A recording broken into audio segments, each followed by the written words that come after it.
L'UX, l'user experience, qui est un terme anglais, c'est tout simplement la façon dont les gens vivent, utilisent, réutilisent, achètent, s'abonnent à une marque ou un média. Ce que doivent faire les marques et tous ceux qui veulent s'adresser à elles, c'est-à-dire les médias aussi, c'est comprendre leur lectorat, leurs consommateurs. Et au fond, ce qu'il faut regarder, c'est finalement les gens, ils sont habitués à avoir une satisfaction de leurs besoins ou de leur envie qui est de plus en plus rapide, de plus en plus personnalisée. Il est évident que ça a un impact très fort sur nos métiers, puisqu'on est le point de passage entre les médias et les marques. Il y a 10 ans, les trois Suisses auraient pu devenir Amazon. Ils avaient une avance extraordinaire en matière de choix, de stock, de logistique, de click and collect. À l'époque, ça s'appelait des points relais. C'est moins chic, mais enfin c'est exactement la même chose.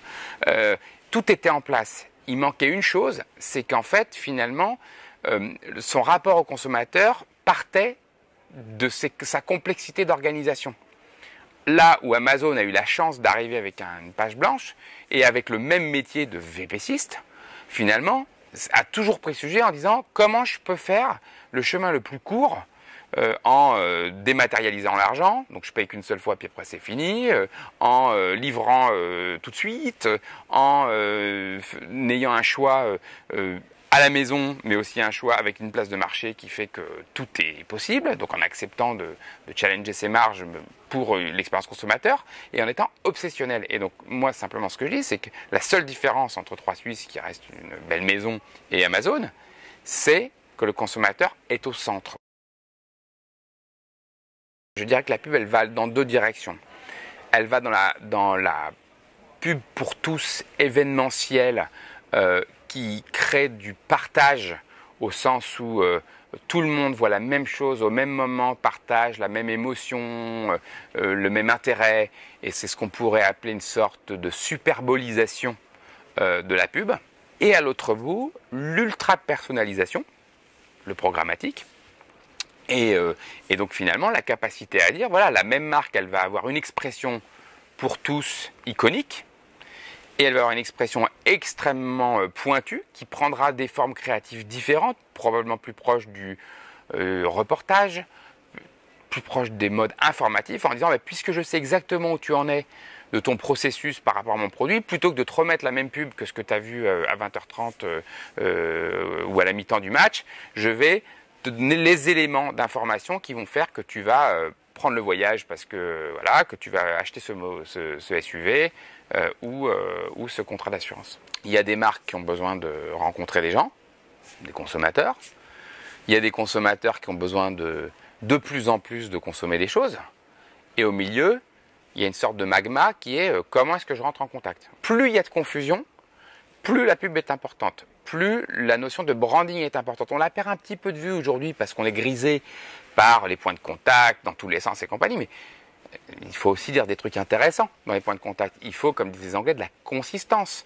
Il faut une vision de marque, il faut un point de vue, il faut un angle. Ça ne veut pas dire que la forme elle est monolithique, mais ça veut dire que plus que jamais, il faut des plateformes de marque qui soient tendues, précises, anglées, tenues dans le temps. Mais en revanche, dans la forme, il faut être capable d'être dans le rebond sans arrêt et il faut surtout que ces plateformes de marque, elles soient ce qu'on pourrait appeler storyable. Il faut que la marque, elle ait un enjeu de marque, voilà, n'importe quoi, Evian, la jeunesse. C'est une marque qui sait avoir à la fois quelque chose de très efficient, très efficace en publicité et en même temps qui fait que cette thématique-là, elle dépasse la marque, elle est juste intéressante dans la vie des gens. Et donc, on peut la déployer de manière multiple. Ça, c'est ce qu'une plateforme de marque moderne.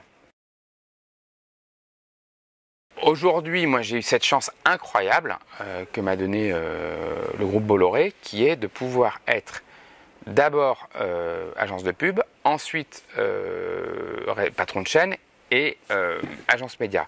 Et ça m'a fait en gros comprendre que dans le futur, il faudra faire dialoguer sans arrêt deux choses.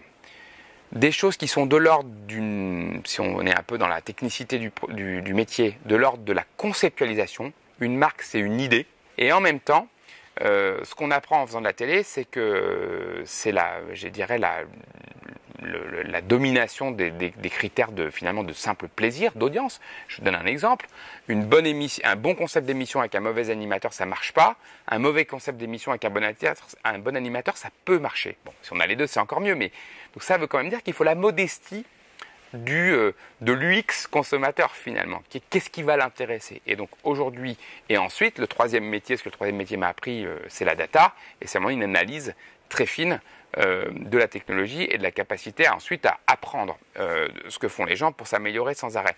Et donc c'est vrai qu'au croisement de ces trois notions, la data, la conceptualisation et les critères de ce qui font une bonne histoire, une bonne audience, je pense qu'on a le futur des contenus.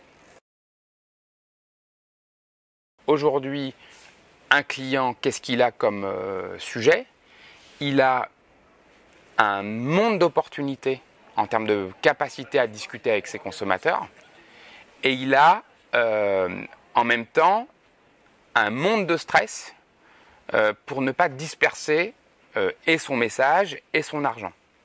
Au milieu de ça, il y a un truc qui s'appelle les agences qui, si elles ont la capacité à être le bon tiers pour faire en sorte de les conseiller sur la bonne stratégie de fond, de positionnement, encore une fois, un positionnement capable de se promener en publicité et en contenu de type audience, et qu'ensuite elle a les bonnes plateformes.